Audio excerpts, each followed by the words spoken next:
Eu, numa absoluta paz de quem ia morrer, eu falei: é um ensaio, gente, é um ensaio, é um ensaio. Eu só repetia: é um ensaio. E aí os caras, mão na cabeça, deita no chão, deita no chão. Aí eu deitei no Meu chão, e enquanto eu tava Deus. deitado no chão, eu vi os coturnos dos policiais andando assim. E eu tava em cima do elefante. E o elefante, ele começou começou a balançar. Eu fiquei meio ali no rodeio do elefante, sabe assim? Eu fiquei balançando no elefante. Nossa. E aí o elefante, ele saiu do estúdio e ele foi pra uma espécie de um mezanino, assim, sabe? E ele ficou embaixo desse mezanino. E eu fiquei prensado entre o elefante e o mezanino. Quando você tem tudo isso, é possível que um acidente divino aconteça, como o Orson Welles gostava de definir, né? O Orson Welles correr atrás desses acidentes divinos. Você trabalha no audiovisual ou é um curioso sobre os segredos por trás das câmeras do cinema e da televisão? Pois então, este é o seu podcast. Eu sou Adalto Lima Neto, diretor e produtor audiovisual. Estou aqui para te levar aos bastidores deste mundo tão fascinante através de histórias contadas por profissionais que fazem essa mágica acontecer. Prepare-se para se surpreender, se emocionar e cair na risada com as narrativas que serão compartilhadas aqui. Vamos juntos? Porque afinal de contas, fazer cinema é sempre cedo, longe e demora. Bom dia, boa tarde, boa noite. Começando mais um Cedo, Longe e Demora. Eu sou Adalto Lima Neto, sou diretor e produtor audiovisual. Falo aqui direto de Amsterdã, onde eu moro quase 2 anos e trabalho com Production Service. O que é isso? Trago produções do Brasil para rodar aqui na Europa e também levo produções daqui da Europa para o Brasil.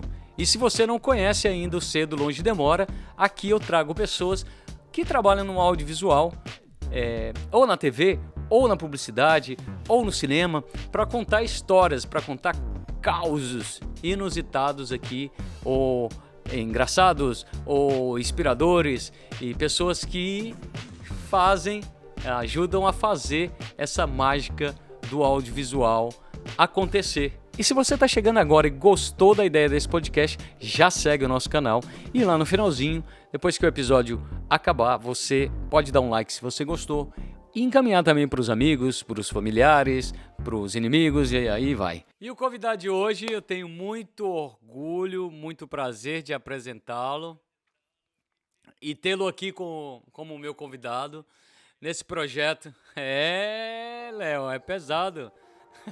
Leonardo Cortez! Ah, e a galera dele? E a galera E a viva? galera? E a galera dele? Leonardo Cortez, o mito, a lenda, o nome que todos lembram. O nome que todos lembram. E aí a gente começa já de cara, Léo. O próprio Leonardo Cortez que fala pra gente. Eu não apresento ninguém aqui, é a própria pessoa que apresenta. Quem é você na fila do catering, Leonardo Cortez? Vamos lá! Ah, é uma boa estratégia, você não precisa pesquisar nada da vida de ninguém, né? Deixa que o cara se apresente, ele que se vira. Exatamente, eu não tenho papel nenhum, ó. Aqui é no bate-papo. Na verdade, a ideia do podcast é exatamente essa, assim, é um bate-papo. Sabe aquele tempinho entre um plano e outro, que a gente para, espera a luz ficar pronta e tal? É exatamente esse momento. Sabe que podcast é um perigo, né, cara? E as pessoas estão começando a se habituar a desabafar, né, nos podcasts. Né? As pessoas começam a falar mais do que deveriam falar. E é muito tempo de conversa. Então, quando você vê uns cortes de podcast, assim, né? O cara contando segredos, ele fala, nunca falei isso pra ninguém. Meu filho é adotado, a gente chora. Então vamos ver se hoje teremos alguma revelação aqui com o Leonardo Cortez. Não, tem que tomar cuidado, cara, porque a gente começa a desabafar nos podcasts. Porque, na verdade, é sintomático de um momento do mundo, assim, né? As pessoas... É curioso que o podcast exista, porque ao mesmo tempo em que ninguém está se escutando, porque no convívio as pessoas não se escutam, né? Fica todo mundo falando de si e tal. Tem um mecanismo como podcast onde as pessoas estão redescobrindo a escuta. A ouvir o outro, né? Talvez porque... Talvez porque no podcast o podcast você escuta no trânsito, né? Você escuta lavando louça, né? Você pode botar numa velocidade maior e tal. Você pode botar uma velocidade maior, enfim. O podcast está ficando na moda mesmo, né? Assim, porque acho que no fundo as pessoas querem se escutar, mas elas escutam o podcast e não se escutam no trato pessoal, assim, né? Não se escutam enquanto estão conversando uns com os outros e tal. Então é um fenômeno curioso que está dialogando com esse momento louco, né, da humanidade que a gente está vivendo e ao mesmo tempo fascinante. É um momento louco e fascinante. Mas enfim, falando em loucura e fascinação, você quer que eu me apresente, né? Então eu vou me apresentar. Quem é você? Na fila do quê? Eu sou Leonardo Cortez e é muito difícil que eu seja definido de uma maneira muito simples, porque dependendo da situação eu sou uma pessoa, né? O resto todo mundo é assim. Mas como eu tenho várias áreas de atuação, então quando eu vou falar sobre arte e educação, eu sou um arte educador, que trabalho já há 25 anos com teatro e tal. Quando vai falar de cinema, eu falo, eu sou um cineasta, eu já fiz um longa e estou fazendo o meu segundo, né? Quando fala de teatro, eu falo, eu sou um dramaturgo, que já escrevi mais de 10 peças e estou já há um tempão nessa estrada.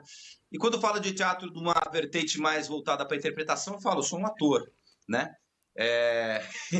E dá para até falar um pouco sobre música, porque eu já tive uma banda, dá para falar sobre desenho, porque eu publiquei um livro de cartoons e tal, então eu sou um cara múltiplo, né?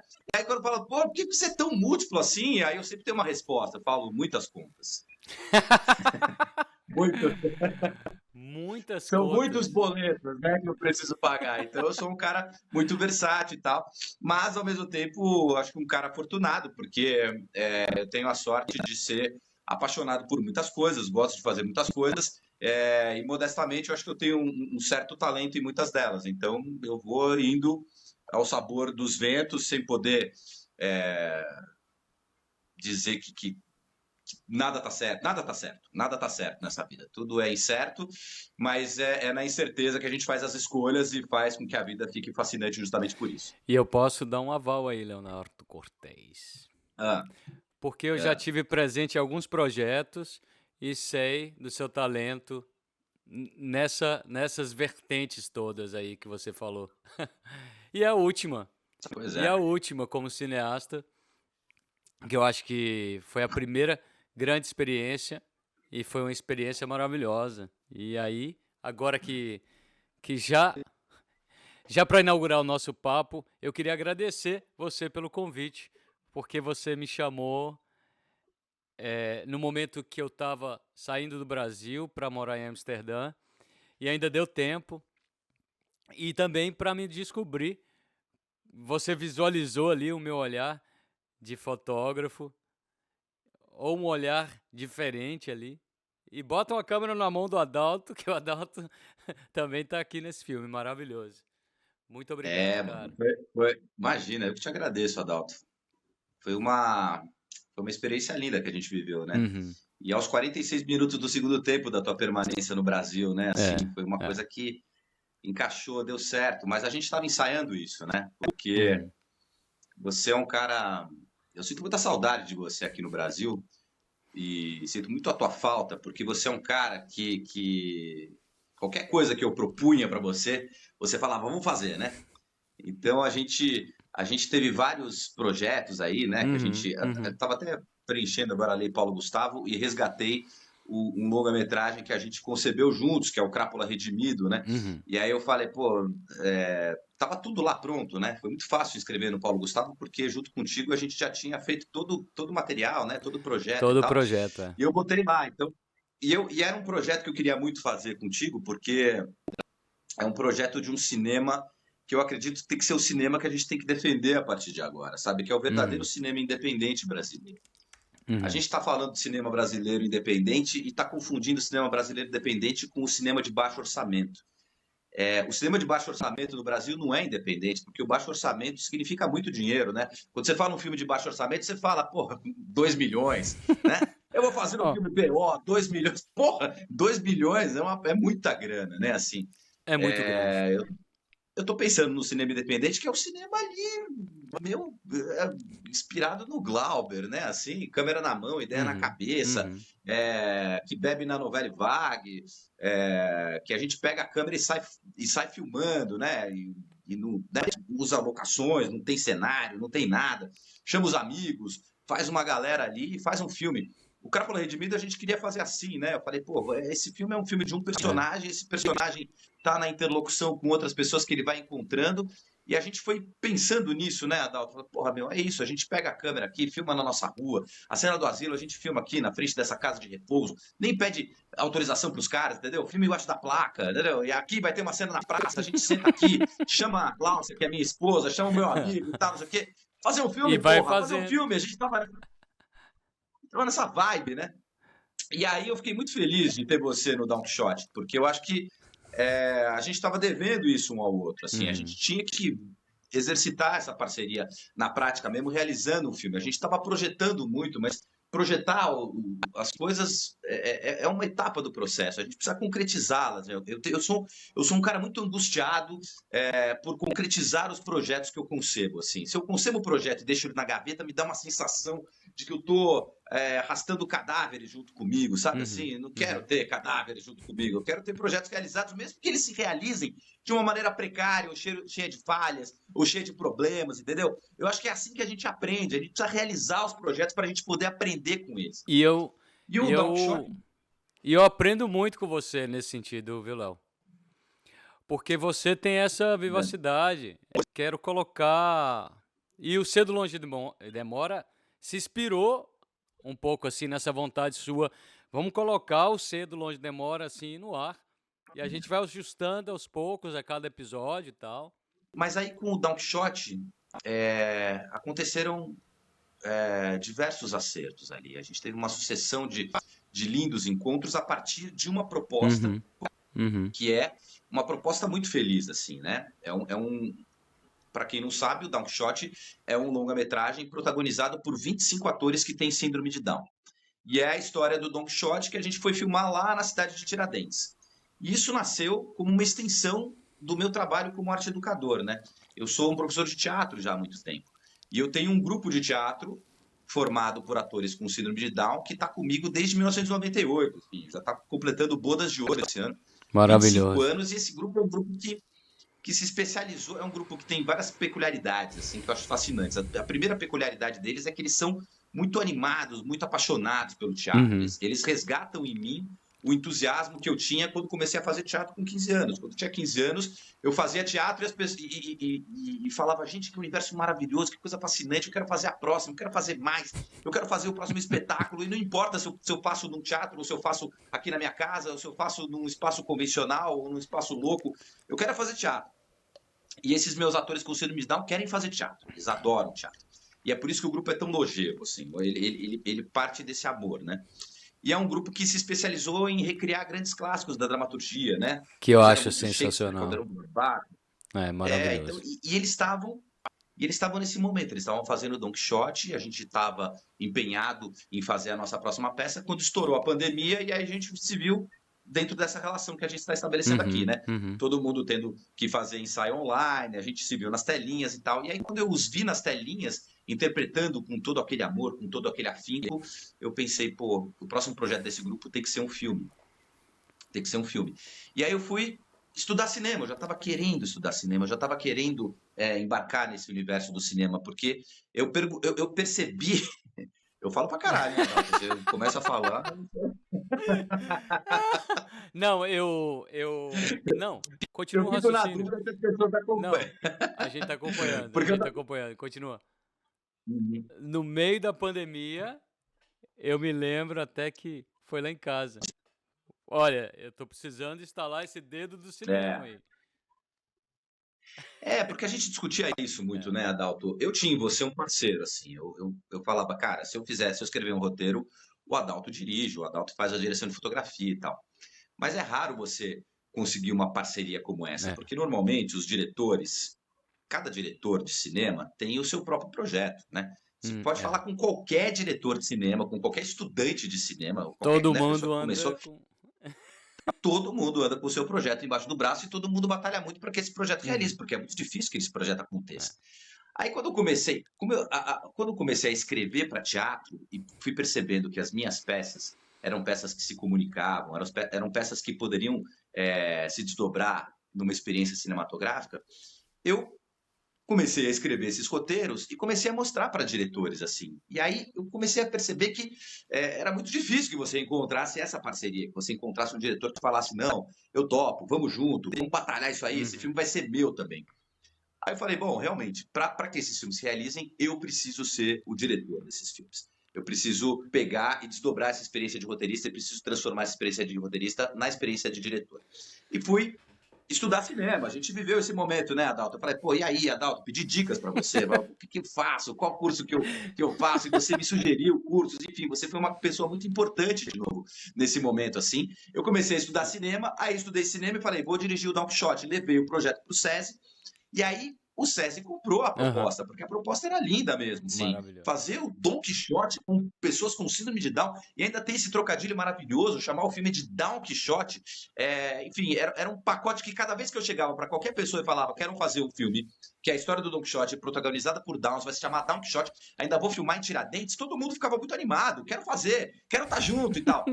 E aí a gente conseguiu esse dinheiro do SESI, um dinheiro que foi pouco, um dinheiro que permitiu que a gente fizesse um filme com muito poucos recursos, mas eu chamei todo mundo para esse encontro e todo mundo se apaixonou pela proposta. E eu acho que o grande mérito de um diretor, Adalto, e você sabe disso, o grande mérito de um diretor é fazer com que as pessoas se apaixonem por aquilo que você está propondo. Se você consegue fazer as pessoas se apaixonarem pela obra, se você consegue chegar e falar: olha, o meu filme é sobre isso, ele conta essa história, ele tem este propósito, ele está imbuído dessa mensagem. Se você consegue apaixonar as pessoas desse jeito, você consegue arregimentar grandes talentos para o seu filme. E o Don Quixote foi uma experiência que comprovou isso. Assim, eu arregimentei grandes talentos. Tava você no filme, tava o Patrick Hanser no filme, que é um puta de um diretor de fotografia também. Tava o Diego Dac, que fez a direção de arte, a Bruna Veras, que tava na direção de arte também, os figurinos da Francine, maravilhoso. toda a produção da Spray Filmes, né? Assim, o SESI dando todo o apoio logístico e tal. E começou a se desdobrar, porque aí a gente ia para Tiradentes e a prefeitura de Tiradentes falava: eu fecho essa rua para você, né? O que você quer? Você quer que eu tire essa placa de trânsito porque o filme é de época? Aí a prefeitura de Tiradentes começou a tirar as placas de trânsito da cidade, entendeu? E parava os carros de manhã, né? Aqui não pode estacionar, né? Não, as pousadas falavam: não, a gente tira a placa. Aí tinha lá o tiozinho tirando a placa de frente da pousada para que a gente tivesse aquela fachada totalmente vazia, aquela fachada que remetesse ao filme de época que a gente estava fazendo. E aí quando eu vi isso foi rolando também, porque quando foi após também, aí a edição da Thaís Cortez também foi uma edição muito apaixonada, muito envolvida. O Dani Maia fez uma puta trilha sonora. O cara que fez a cor se esmerou na cor, o cara que fez o som se esmerou no som. Então, nessa compilação de grandes amores arregimentados, a gente fez um grande filme. Eu acho que o Don Quixote é um grande filme. Eu sou um cara que tem muito orgulho desse filme. Acho que eu tive muita sorte de fazer esse filme. E esse filme foi reconhecido como um grande filme, tanto que ele foi selecionado para o Festival do Rio, ele foi selecionado para a Mostra de Tiradentes, foi selecionado para o Infinito Film Festival lá de Nova York e tal. E agora está sendo exibido ali no Itaú Cultural Play, ou seja, ele fechou seu ciclo. Eu acho que agora ele está lá, disponível no streaming. Quem quiser assistir, pode assistir. E meu desafio nesse momento é fazer o próximo, né? Fazer o próximo filme. E eu estou imbuído de fazer o próximo filme nesses mesmos moldes, com esse mesmo modelo, tentando fazer com que as pessoas se apaixonem pela próxima história, tentando fazer com que as pessoas topem fazer esse filme ganhando muito menos do que elas ganhariam numa produção que tivesse mais dinheiro, porque eu estou tentando fazer com independência, porque isso é importante. Não, será que agora que você vai revelar coisas... O podcast vai te pegar e vai fazer você revelar novos projetos, novas histórias. Tá vendo? Você começa a falar o que não deve. Sério, eu acho que, na verdade, dizem que é bom você falar as coisas quando elas se concretizam verdadeiramente, né? Claro. Quando você já está no set de filmagem, acho que muito em breve eu vou poder falar com muita alegria sobre tudo que está acontecendo, porque as coisas estão caminhando de uma maneira boa, assim. Que bom, né? Que bom. É uma adaptação de uma peça minha, é uma peça que eu escrevi em 2014, chamada Maldito Benefício. Maravilhoso. eu tentei, ao longo desses anos todos, desde 2014, realizar esse filme. Então, portanto, são quase 10 anos. Escrevi inúmeras versões desse roteiro. Cheguei a vender os direitos desse roteiro para uma grande produtora. Mas aí o projeto não aconteceu, o contrato venceu, eu peguei o filme de volta e aprendi com isso, né, Adalto? Falei, agora eu vou realizar esse filme de acordo com as minhas convicções, de acordo com as minhas vontades, de acordo com aquilo que eu acredito que funciona para esse filme. Assim, às vezes a ausência de recursos faz com que você tenha que ser mais criativo, né?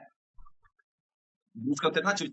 E a gente teve muito disso lá no Don Quixote, várias coisas. Existiam várias imposições ali por conta da precariedade de recursos e que a gente transformou em soluções incríveis, em soluções lindas e tal, né? As cenas que eu mais gosto do Don Quixote são as cenas que não estavam previstas e que eu tive que improvisar, eu tive que ter jogo de cintura ali na hora para poder fazer uma coisa que lidasse com aquela situação, né? Mas só para exemplificar, Léo, dessas histórias que você teve que se adaptar e até para as pessoas entenderem, assim, né, a grande dificuldade mesmo dos imprevistos, uma coisa que a gente fala sempre aqui no Cedo Longe Demora, que são os imprevistos. A gente tentar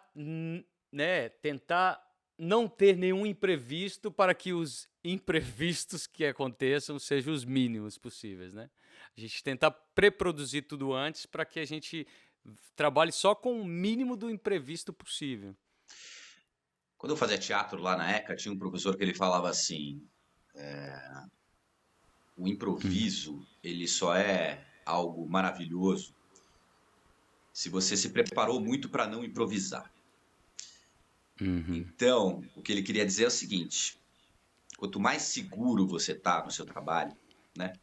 Quanto mais firme ao chão onde você pisa, maior a chance de uma coisa inesperada, maravilhosa acontecer, né?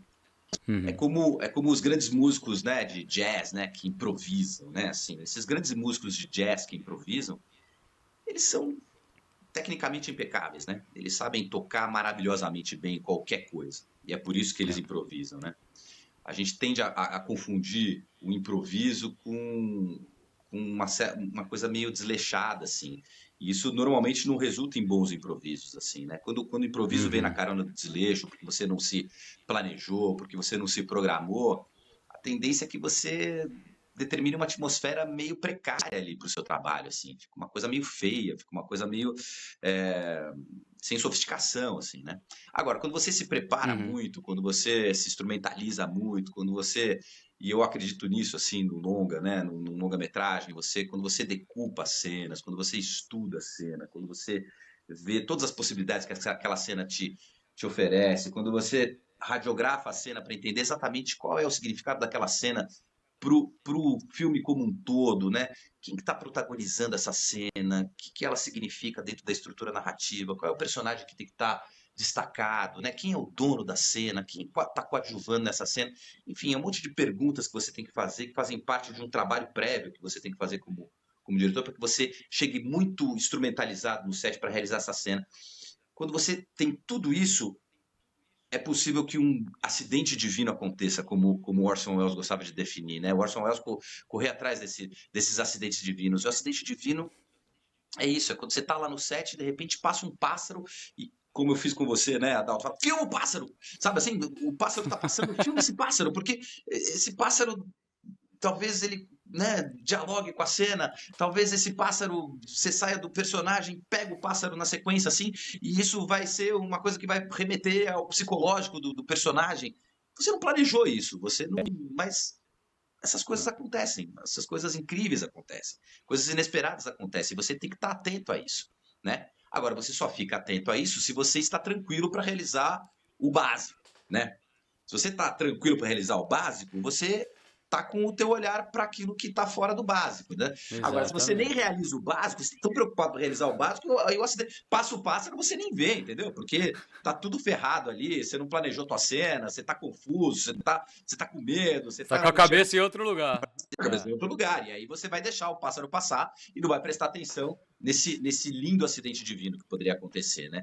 Então eu acho que o Don Quixote teve vários acidentes divinos que eu acho que estão presentes no filme e que constrói a lindeza do filme. Então, por exemplo, uma das cenas que eu mais gosto do Don Quixote, quem assistir vai vai poder ver isso. É uma cena que eles estão andando no campo e tem uma estrutura que tem um sol pendurado.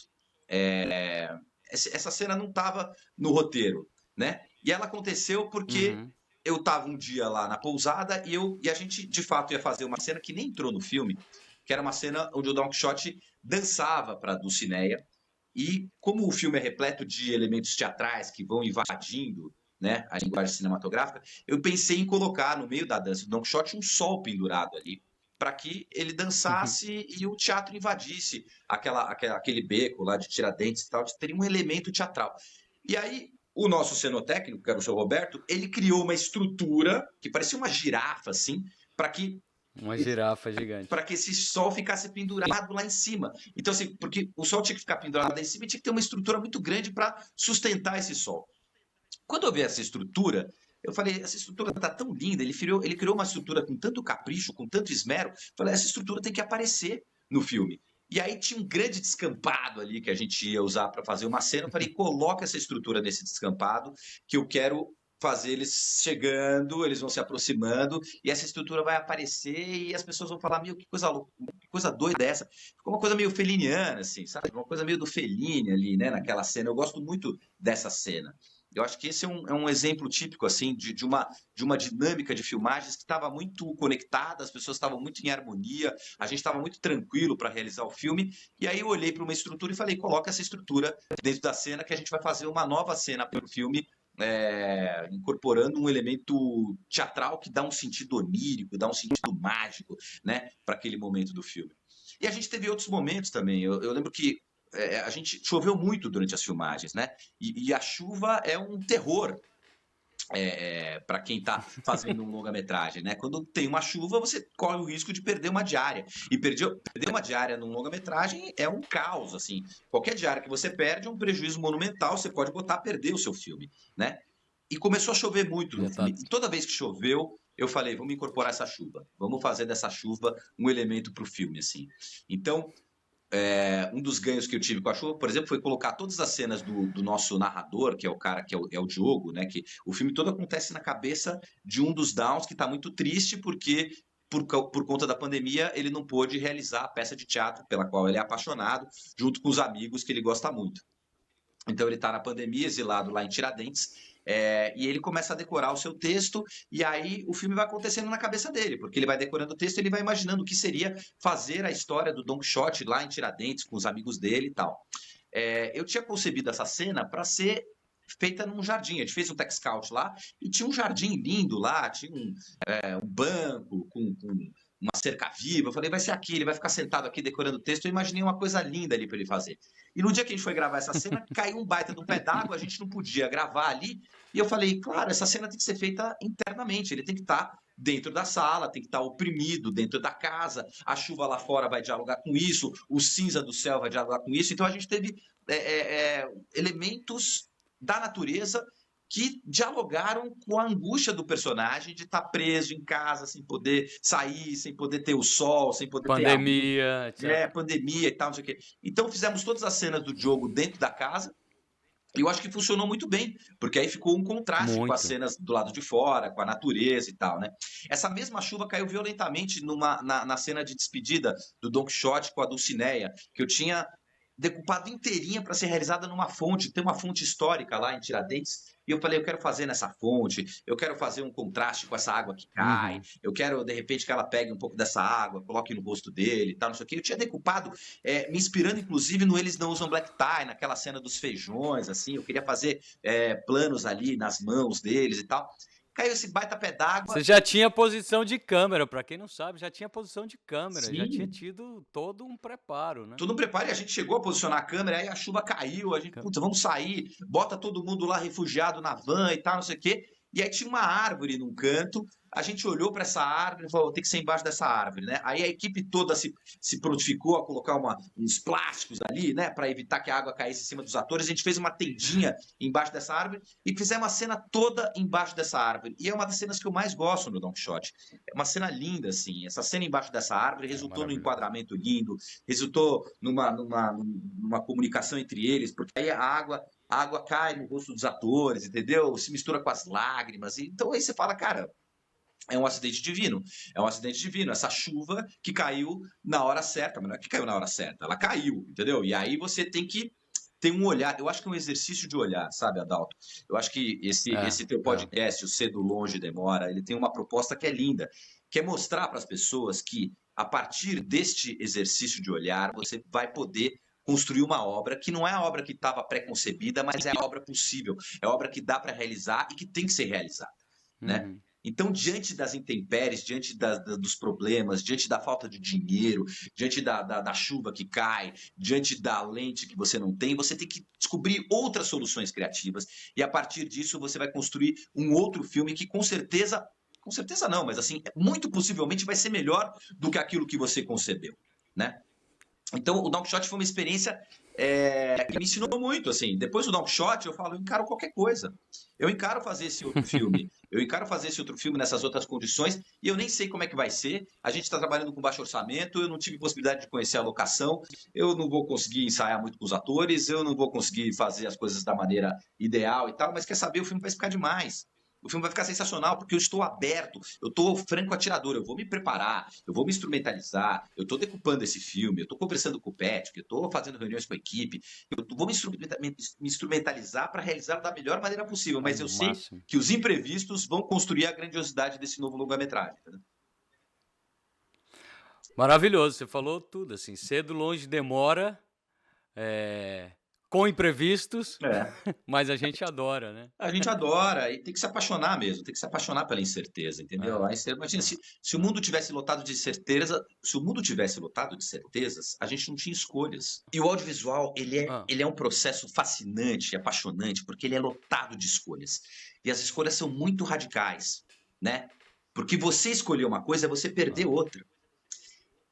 E você sabe disso como diretor, né? Como diretor, você sabe disso. Eu tenho que escolher, eu vou ter que escolher. E aí, você quer a camisa azul ou quer escolher a amarela? Puta, a azul é linda, mas a amarela também. Eu vou escolher a azul. Beleza, perdi a amarela, entendeu? Perdi a amarela. Então você pode ficar aliviado por ter escolhido a azul, mas de fato você perdeu a amarela. Você tem que estar preparado para isso. E esse exercício de escolhas permanentes, de diálogo permanente, é que constrói a vitalidade de um trabalho. Você fala, cara, eu tô lidando com incertezas, tem que tomar decisões, e as decisões estão eternizadas naquilo que você vai filmar. Isso é uma loucura do audiovisual. O tempo todo. Porque quando você faz teatro, você fala, escolhi isso, mas aí você faz aí um dia a apresentação, puta, essa piada não funcionou, essa trilha não deu certo, talvez na apresentação do dia seguinte eu possa mudar, eu possa reensaiar essa cena, eu possa, né, mudar tudo. E vai... No cinema, não. Você escolheu, filmou, você pode até tirar na edição. Você tem um momento ali para. Mas o que você pode fazer na edição é, sei lá, cortar, remendar, né? Agora, o que está impresso ali na cena, ele é fruto dessas suas escolhas, entendeu? Então, é muito apaixonante e muito aflitivo ao mesmo tempo, né? Assim, você fica angustiado, você não dorme, você fala, caralho, puta, mas viver é isso, né? Viver é você se apaixonar e se angustiar ao mesmo tempo, assim. O que é uma vida sem paixão e angústia, né? A paixão e a angústia são os temperos da vida. Você tem que ir dosando elas ali para saber viver. Exatamente. Passou o Giovanni Lima, foi o nosso primeiro convidado aqui. Ele falou, o diretor é o grande decididor. Assim, fica o dia inteiro decidindo, né? E aí a Márcia, que é uma outra diretora, falou assim, mas também é um espectador que pode mexer na cena. Então, essa visão é muito legal, assim. Você vai decidindo, mas é decidindo exatamente para mexer no resultado final da cena, sabe? Porque é um espectador um espectador com privilégio. Ainda. É porque a gente tem uma missão, né, Adalto? A gente é o primeiro espectador do nosso próprio filme. Né? Então você tem que ter mesmo o olhar do espectador, porque você fala, como é que as pessoas vão enxergar isso, entendeu? Eu gostaria, tem que se perguntar, eu gostaria de assistir o filme que eu tô fazendo? Acho que essa é uma boa pergunta, assim, né? É uma boa pergunta. É uma boa pergunta, eu gostaria de assistir eu sairia do cinema feliz? O Tarantino fala, né? Assim, perguntaram pra ele, né? Você assiste seus filmes? Eu falo, lógico, eu adoro os meus filmes. Eu adoro os meus filmes, porque eu fiz esses filmes para que eu mesmo possa gostar deles, né? Então, eu acho que essa é a função mesmo. Mas para quem não sabe, Leonardo Cortez começou muito antes do Don Quixote no audiovisual, passou pelo teatro, etc., como ele falou, mas ele está na televisão há muito tempo, né, Léo? Conta pra gente como começou a sua história na televisão. E aí, conta pra gente alguns momentos que você viveu, assim, que você poderia destacar, assim, como algum momento engraçado, inspirador ou inusitado, assim, na televisão. A minha experiência na televisão foi uma experiência pontual, assim. Eu tive uma trajetória na televisão que durou 10 anos e ela acabou, como ator, né? Ela acabou. Uhum.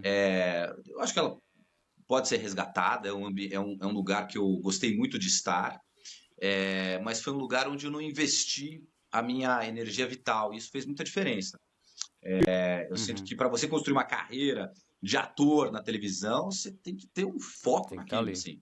Você tem que ter realmente uma coisa que transcende o seu talento, na verdade, que transcende a sua capacidade, tem a ver com o seu networking, tem a ver com os seus contatos, tem que a Uhum. ver com o seu plano de Uhum. carreira, a maneira como você constrói os seus relacionamentos e o quanto você valoriza aquilo, né, para sua vida. Então, eu acho que eu tive uma trajetória muito bacana na televisão ali, logo que eu saí da faculdade, eu fui fazer um programa chamado Zapping Zone, eu passei num teste, na verdade não, começou diferente, começou comigo na TV USP, a gente fez a primeira sitcom universitária lá em 2000, junto Esse eu não sabia. junto com o departamento de rádio e TV, começou ali, porque eu tinha como ator, eu tinha muito contato com os outros estudantes de rádio e TV e tal. E aí o Uhum. Alexandre Kempler, que é um cara que depois foi para Globo e tal, ele falou, quero fazer uma sitcom de estudantes e tal, você não quer escrever? Ele sabia que eu escrevi e tal. E aí eu escrevi, junto com um grupo lá de roteiristas lá da Rádio TV, a gente escreveu uma série chamada 2APs. E essa série a gente fazia de maneira muito precária, na guerrilha totalmente e tal, mas é uma série que fez muito sucesso ali, né, dentro daquele ambiente universitário e tal. E aí a Eliana Fonseca, que era uma diretora que naquela época trabalhava no SBT, me viu lá e me indicou para fazer um teste num programa do Disney Channel chamado Zapping Zone, que é um programa que Rapzone. o Zapping Zone, cara, ele foi um programa revolucionário, assim, porque ele tinha uma, Uhum. ele tinha uma proposta que depois eu não vi ser realizada de uma maneira tão bacana como era realizado no Zapping Zone. Porque a proposta do Zapping Zone era que tudo era revelado. Então a gente via o trabalho das câmeras, a gente via o trabalho do cara que cortava, a gente via o diretor, a gente via o pessoal da equipe, a maquiadora. Então a gente estava fazendo a cena, entrava a maquiadora, maquiava a gente no meio da cena, sabe assim? Aí o cara parava um programa no meio para dizer que a câmera tinha dado pau e tal, não sei o quê. Ele tinha uma atmosfera muito descontraída. Ele era feito ao vivo, Sensacional. era um programa infanto-juvenil feito ao vivo, tinha umas brincadeiras, tinha uma coisa com o telefone, né? As pessoas ligavam para jogar e tal. E aí Aham. tinha essas brincadeiras, depois entrava uma série da Disney no meio, mas a gente fazia televisão ao vivo das 6 da tarde até as 8 da noite, todos os dias. Então eu tive uma escola de fazer televisão ao vivo. Meu personagem era um personagem de humor, assim, eu fazia um especialista, então tinha muitas esquetes de humor e tal que a gente fazia ao vivo. Foi uma escola linda, assim. Durante 2 anos eu tive essa experiência no Disney Channel de fazer televisão ao vivo e 2 anos ganhando salário, o que é uma coisa rara na minha vida. Maravilhoso. E você lembra de algum fato, assim, muito inusitado ao vivo, assim, que aconteceu? Assim que você Cara, o possa. Zapinzão era um programa tão louco, cara. Pra você ter uma ideia, uma vez eles botaram um elefante no set de filmagem. Um elefante de Que isso? verdade. Porque naquela época, né? Isso estamos falando em 2001, 2002, né? 20 anos atrás, Que ainda isso? tinha circo com animal, né? E aí a gente Uhum. chamou lá um circo, Vostok, sei lá, e os caras trouxeram um elefante pro set. Botaram um elefante Meu dentro do Deus. SBT, cara, dentro do estúdio, o programa era gravado no SBT. E aí, cara, eu era o especialista e eu falei, cara, eu posso subir no elefante? Eu perguntei, né, pro domador ali. Ele falou, pode subir no elefante. E aí eu subi no elefante, porque eu falei, cara, quando que eu vou subir no elefante, né? Quando que eu vou montar no elefante? E eu montei no elefante. Só que aí aconteceu o seguinte, cara, o elefante, ele ficou nervoso com o barulho do set. Teve lá, toda vez que alguém Aham. ganhava o prêmio, soavam umas sirenes, né? Tinha uns aplausos e tal, não sei o quê. Quando rolou isso, o elefante ficou com muito medo e o elefante, e eu tava em cima do elefante. E o elefante, ele começou a começou a balançar. Eu fiquei meio ali no rodeio do elefante, sabe assim? Eu fiquei balançando no elefante. Nossa. E aí o elefante ele saiu do estúdio e ele foi para uma espécie de um mezanino, assim, sabe? E ele ficou embaixo desse mezanino. E eu fiquei prensado entre o elefante e o mezanino. E aí foi um Meu pânico, cara, Deus. porque foi um pânico, porque aí o domador falava calma, calma, calma, calma, e eu prensado aqui assim, e o elefante, e aí eles tiraram o elefante, e os caras me tiraram de cima do elefante, e aí, cara, aí eu percebi que eu podia ter morrido. Eu podia ter morrido de verdade, porque se o elefante tivesse dado um salto, eu seria prensado, Nossa. né, no teto. Uhum. É, E aí eu falei, gente, a vida é uma coisa muito frágil mesmo, eu poderia ter morrido ali. Então, a minha grande lembrança do Zapinzon é uma lembrança de quase morte. Toda vez que eu lembro desse episódio, eu falo, ai, que agonia, assim, eu não gosto nem de lembrar, porque foi uma idiotice, uma cretinice, e é uma cretinice, né? Levar, Aham. É, levar um é. elefante para um estúdio de filmar. Eu acho que tudo isso também revela um tipo de televisão e um tipo de mundo que não existe mais, né? É muito raro você ter a televisão ao vivo. Ainda bem, né? Ainda É, bem, né? é muito raro você ter a televisão ao vivo. Não existe mais essa história, graças a Deus, de você botar animais para o Animal. divertimento dos seres É. humanos. E não tem mais esse Leonardo Cortez, que era um idiota, né? Era um idiota que queria aparecer, que queria criar uma sensação ali de estar montado no elefante dentro de um programa ao vivo e que quase morreu por conta disso. Então, é, eu sempre gosto de lembrar disso, porque eu sempre falo isso para meus filhos, eu estou com filhos agora, né? Eu tenho filhos pequenos, meu filho está numa excursão da escola, eu falo, nunca coloque em risco a sua vida para aparecer, para querer se bacanear, entendeu? Chamar Porque atenção. chamar atenção, porque a gente vê Ah. muito isso acontecendo, né, Adalto? A gente vê as pessoas colocando em risco a sua vida e muitas vezes, e às vezes morrendo por uma idiotice, né? Não, você me lembrou um fato que de quase morte também, É. que eu passei. Uma vez eu fui chamado para fazer um doc de uma campanha muito grande de uma empresa de telecomunicações, que era eh, um lançamento o primeiro comercial mandado por 4G ao vivo para a televisão e passado e transmitido e tal, não sei o quê, para mostrar a potência do 4G dessa empresa. Uhum. E aí tinha um apresentador famoso e tal, não sei o quê. Então, me pediram para fazer um doc e ficar ali alguns dias na pré-produção. Seria um doc, um making off, mas com um olhar diferenciado e tal, porque era importante porque a imprensa depois podia, como aconteceu, podia julgar que aquilo ali não tinha sido verdade. Então, Uhum. mostrava mesmo que tudo que apareceu foi feito por um telefone, não tinha, e não realmente a câmera. Sim. Então, não tinha corte, no momento do ao vivo não tinha corte, etc e tal. E eu fiquei lá, na pré-produção, acho que 2 dias antes, né, cenário e câmera, etc, etc. E uma hora veio um caminhão, e no estúdio grande, o caminhão parou assim com né, o fundo dele para a porta do estúdio para descarregar. E eu fiquei acompanhando ali, eu botei uma GoPro na porta do estúdio, virada para a porta do caminhão e acompanhando, fazendo um time-lapse, assim, gente saindo, material saindo, que eu ia usar na edição aquilo ali. Uhum. E aí, Léo, um determinado momento, começou a esvaziar o caminhão e eu falei, agora eu vou subir no caminhão e vou fazer algumas cenas aqui dentro e tal. E o caminhão foi ficando vazio e eu fui saindo e, de repente, eu parei assim, em cima do caminhão, virado para o estúdio, para fazer uma cena. E o motorista do caminhão simplesmente fechou uma tampa de ferro que vem assim de É. cima.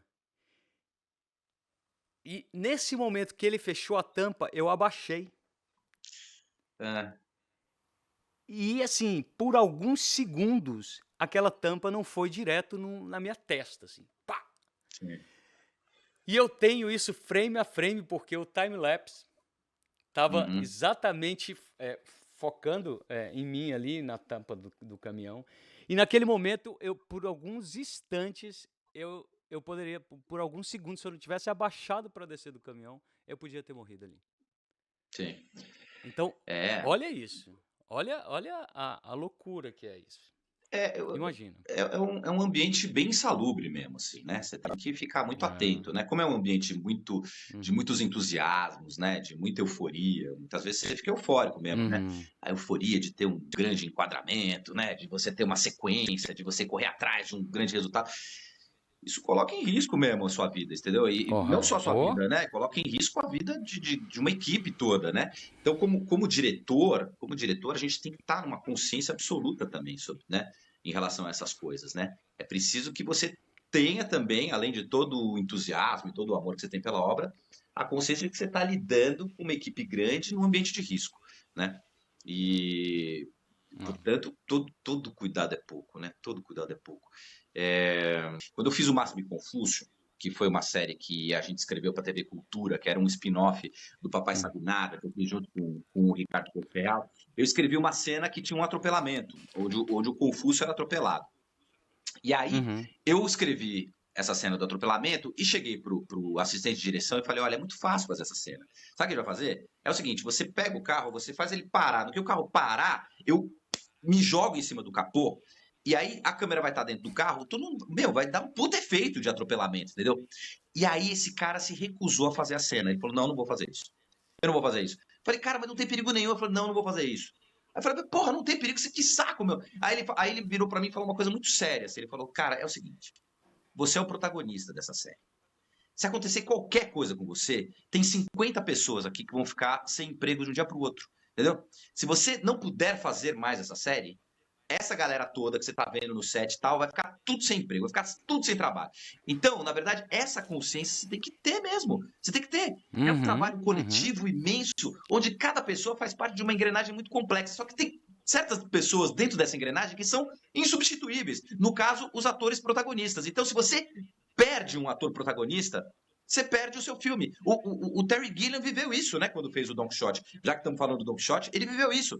Ele colocou um ator de 70 anos, que era o protagonista do filme, ele botou um ator de 70 anos num cavalo, e esse ator, ele já tinha um problema na coluna, o cara caiu do cavalo. No que ele caiu do cavalo, perdeu o ator, perdeu o filme. E aí o Terry Gilliam fez até um documentário sobre isso, falando, puta, que cagada, vou botar o cara no cavalo, eu queria fazer uma linda cena, mas não pode. Determinados riscos você não pode correr, entendeu? Porque é isso. As coisas, para darem errado, elas são muito... É tudo muito rápido. De repente, cai uma tampa de ferro e você fala, de onde veio essa porra, entendeu? Portanto, você tem que ter um olhar, assim, para o risco muito grande para você se precaver dessas situações o tempo todo. Fica a dica. É bom lembrar, né? Nunca fique de bobeira na tampa, esperando uma tampa de ferro de um caminhão ou queira pular num carro. Lembra de alguma última assim pra gente encerrar? E aí depois você fala o que você tá assistindo hoje em dia?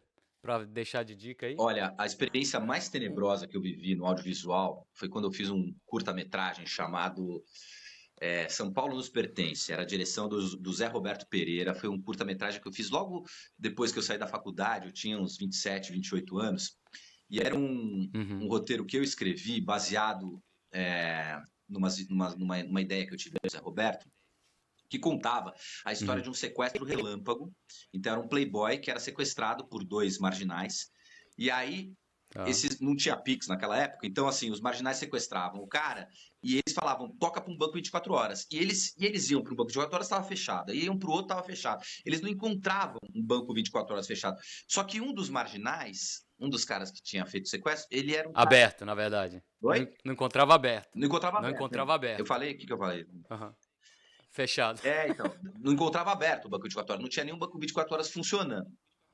E aí, um dos marginais era um cara que saía muito pouco de onde ele morava, da periferia. Então, quando os caras passaram pela Paulista, esse cara ficava fascinado com as luzes da Paulista, ele ficou fascinado com a Augusta. Então, aquele sequestro se transformava numa tour turística por São Paulo, assim, né? E aí o marginal falava, agora vamos lá pro Ibirapuera que eu quero mostrar aquele deixa que eu empurro lá, né? Quero mostrar... agora vamos ao Museu da Independência, que eu quero mostrar aquela estátua e tal. E o Playboy dirigindo, falando, porra, feliz e tal, né? Enfim, esse curta-metragem tá no YouTube. Se você for lá e clicar São Paulo nos pertence, você assiste esse filme. É um filme muito bacana, do Zé Roberto Pereira. Quero assistir. Mas a gente fez uns ensaios e um dia a gente ensaiava numa escola de cinema que ficava ali na Avenida Paulista. Um dia a gente chegou nessa escola de cinema e aí o dono da escola de cinema falou o seguinte: olha, a sala de ensaio está ocupada, mas a gente tem um apartamento aqui no prédio que está vazio. E normalmente a gente... Eu tô com a chave aqui, você entra lá nesse apartamento, ensaia lá, porque normalmente a gente deixa os caras ensaiando nesse apartamento e tal. Aí deram a chave, a gente foi nesse apartamento, era um apartamento vazio e tal, não sei o quê.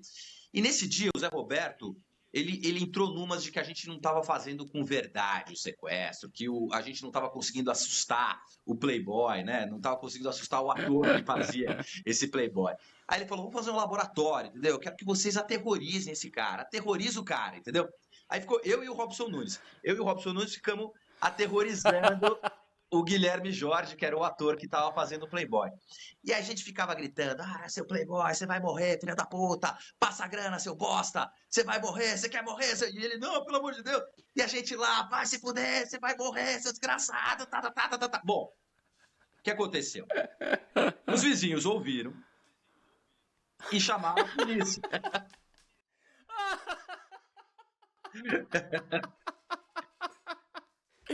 E aí, a polícia veio.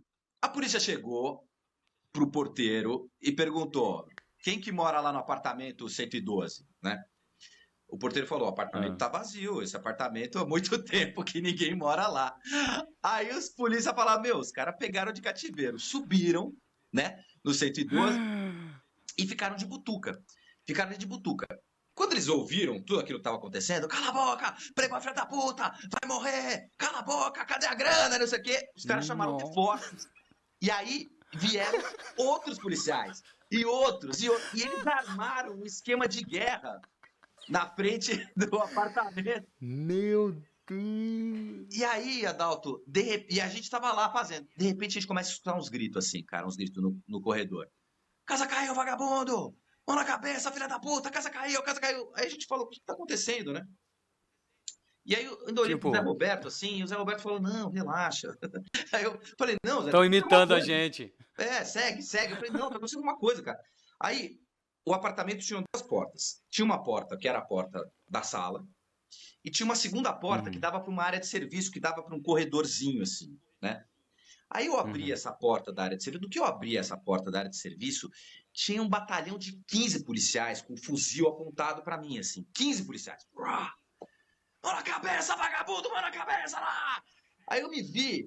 Estão falando de experiências de quase morte, eu tive duas. Eu tive essa do elefante e tive essa do batalhão de 15 policiais com os fuzis apontados para mim. E aí eu só consegui, eu erguia os braços assim e falei com aquela sensação de quase morte, dizem que a sensação de quase morte dá uma paz em você, né? Que você parece que você já antevê, né? O que será o próximo plano, você fica em paz. Eu, numa absoluta paz de quem ia morrer, eu falei, é um ensaio. Gente, é um ensaio. É um ensaio. Eu só repeti, é um ensaio. E aí os caras, mão na cabeça, deita no chão. Aí eu deitei no chão. E enquanto eu estava deitado no chão, eu vi os coturnos dos policiais andando assim. Nesse momento, aquela outra porta da sala foi arrombada por um outro batalhão que estava de butuca ali. Então, quando os caras invadiram, esse outro batalhão invadiu a casa. Eles arrombaram a porta, porque o cara meteu o pé na porta e todo o miolo da fechadura arrebentou e saiu voando. E eu estava deitado no chão e o miolo da fechadura passou voando assim na minha cabeça. Puxa. Eu senti o ventinho do miolo da fechadura e vi o miolo da fechadura caindo assim na minha frente. E aqueles coturnos e tal, não sei o que. Cadê a arma? Cadê a arma? E a gente ali deitado falando, é um ensaio. Aí eles... Levanta, mão na cabeça.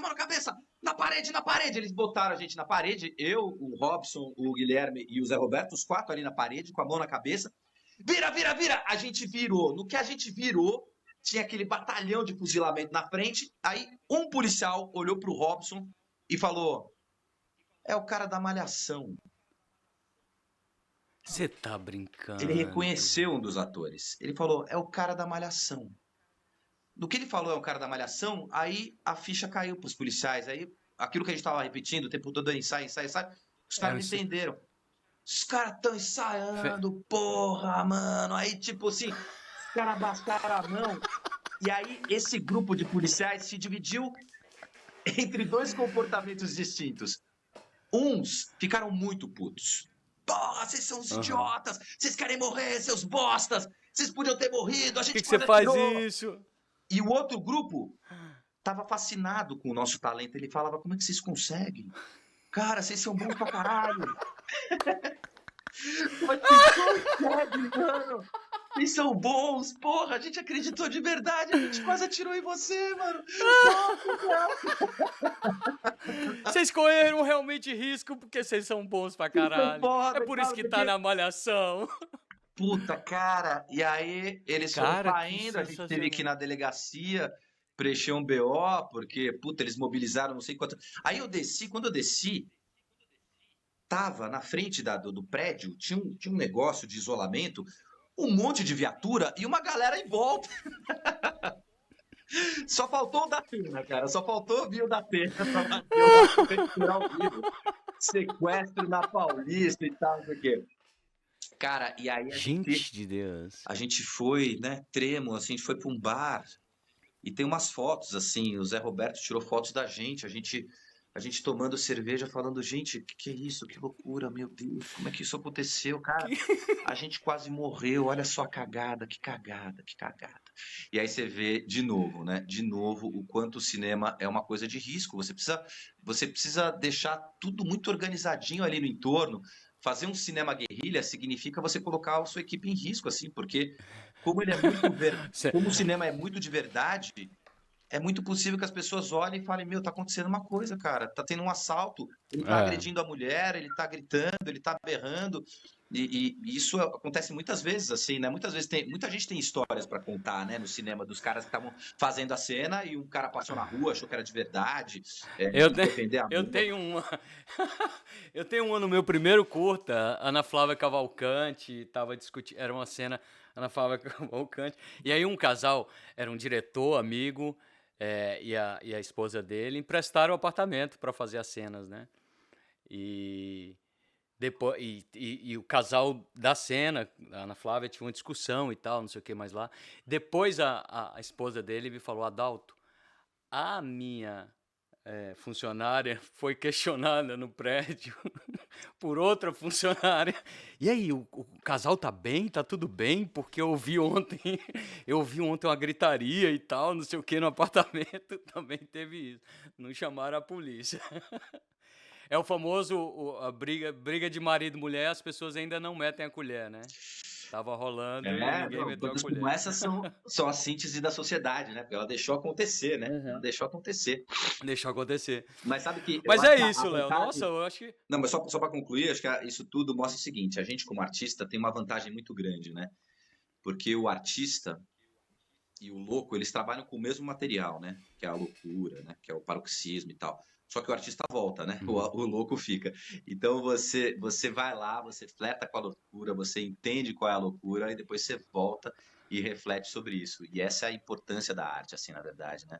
A arte, ela revela situações que a gente não gostaria de viver, que a gente não gostaria que ninguém vivesse, mas a gente sabe que é mentira. Mas a gente faz com tanta verdade que as pessoas olham, acreditam e aprendem com isso.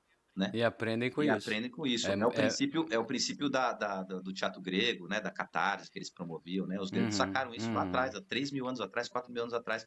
Eles falaram, vamos mostrar os caras se fudendo muito por conta das suas ignorâncias, né? Por conta das suas imprudências, por conta da sua sede de poder e tal. Vamos mostrar esses caras se fudendo, porque aí o público aprende e não repete.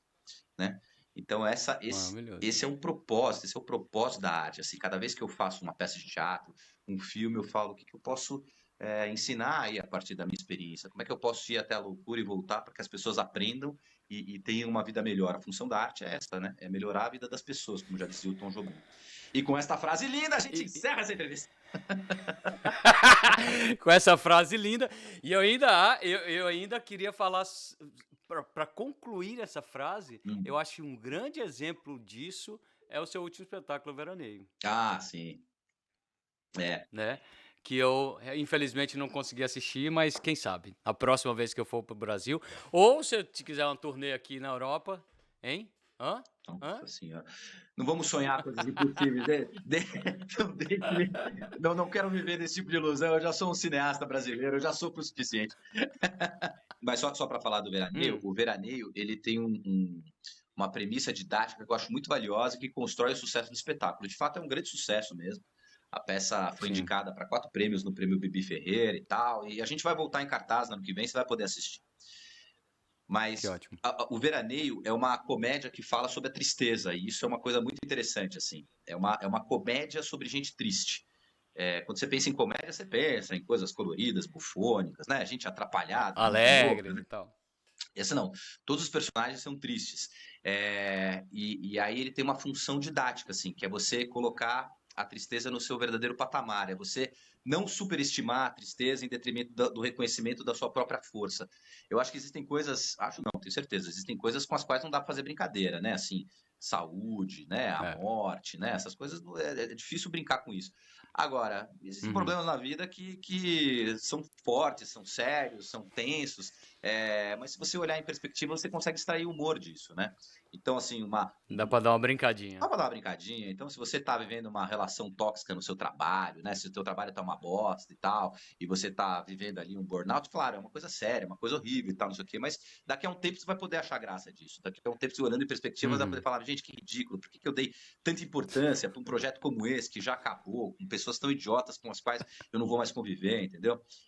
Mesmo assim, uma relação amorosa que tá vivendo a sua crise, entendeu? Se você olhar com distanciamento, você vai poder extrair humor daquilo e tal. Então, eu acho que o Veraneio cumpre esse papel, sabe? Assim, você olha para Veraneio e fala, realmente uma boa parte das nossas tristezas se ampara em coisas absolutamente ridículas. Portanto, a gente tem que reconhecer o ridículo da situação para a gente entender que a gente é mais forte do que isso.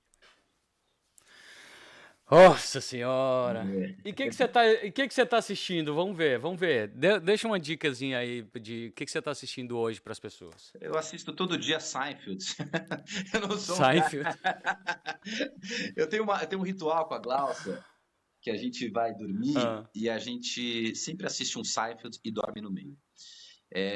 Eu acho que ele cumpre Muito bom. Ele cumpre uma coisa boa, assim, né? Assim, depois que o dia termina, que todos os problemas se resolvem, ou os problemas não se resolveram, mas você precisa descansar.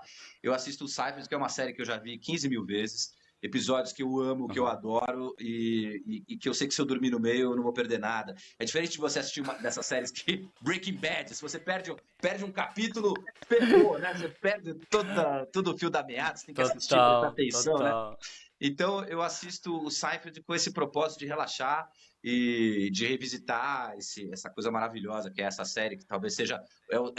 O Seinfeld é os Beatles do sitcom, né? Assim, não tem nada melhor do que Seinfeld, né?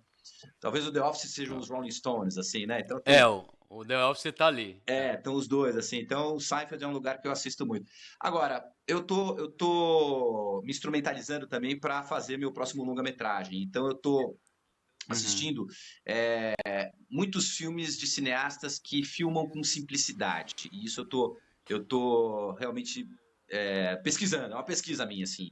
Eu tô querendo filmar com simplicidade o Maldito Benefício, portanto eu tô assistindo cineastas que eu acho que filmam com essa simplicidade que está a serviço de uma boa história. Então eu tô vendo muito Woody Allen de novo, eu tô achando que tô redescobrindo o Woody Allen, né? Que foi um cara que foi cancelado e tal, mas que precisa ser reconhecido como o gênio que entendeu? O cara que assim, você vê um filme como Tiros na Broadway, por exemplo, Tiros na Broadway, que é um filme espetacular. O Tiros na Broadway, ele é feito integralmente de pequenos planos sequências, é uma coisa doida, assim, né? Ele coloca a câmera no lugar, aí tem um diálogo, ele fica com a câmera nesse diálogo, ele não muda enquadramento, não faz plano e contraplano, não faz cobertura, não tem plano detalhe, não tem nada. Faz nada. Ele põe lá 2 caras falando. Por quê? Porque ele parte da premissa de que a história se sustenta a partir de boas interpretações e de um bom roteiro. Ele radicalizou nessa proposta, entendeu? Com o Maldito Benefício, eu estou tentando propor isso também. Eu acho que o roteiro está redondinho, estamos arregimentando aí um bom elenco e tal, e eu quero filmar com essa simplicidade, porque eu acho que a história se conta com interpretação e roteiro. Então, eu acho que o Woody Allen é um Maravilhoso. cara que eu tô revisitando, assim. Olha, eu vou te falar, eu tive o prazer de conhecê-lo pessoalmente e assistir ele tocando em Nova York, e de ler muita coisa, principalmente a biografia, onde ele fala que ele precisou de 20 anos de direção de comédia desses filmes, com humor mais, né, o humor próprio dele, para fazer Match Point, por exemplo, para fazer um suspense. Sim.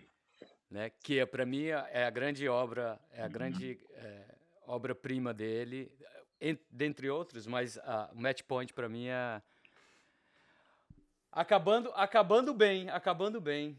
Ô Léo, queria te agradecer pelo seu tempo, pela sua disponibilidade aqui, pela sua inteligência e poder dividir essas experiências aqui com elefantes e com coturnos. Pelotões de fuzilamento, né? Experiências de quase morte. É curioso, né? Hoje falamos de experiências de quase morte e enaltecendo a vida o tempo todo, né? Enaltecendo a vida sempre. Sempre. Muito obrigado mesmo. Espero que você tenha gostado. Uma delícia, mano. Pô, tô doido para assistir. Vida longa ao Cedo Longe Demora. E eu espero voltar aqui no programa para te contar os bastidores do Mal de Benefício, que eu acho que esse é um filme que vai dar o que vai dar um outro filme. Todo filme dá um outro filme, né? Esse filme vai dar outro filme. Todo filme dá outro filme. Ó, já um monte de ideias aqui. Vamos conversar nos bastidores. Depois que a gente encerrar aqui, tem várias ideias para te contar aqui. Beleza. Mas é tudo segredo, tá, gente? É só entre a gente aqui. Depois vocês ficam sabendo mais. Depois vocês assistem. Grande abraço, Léo. Depois vocês assistem.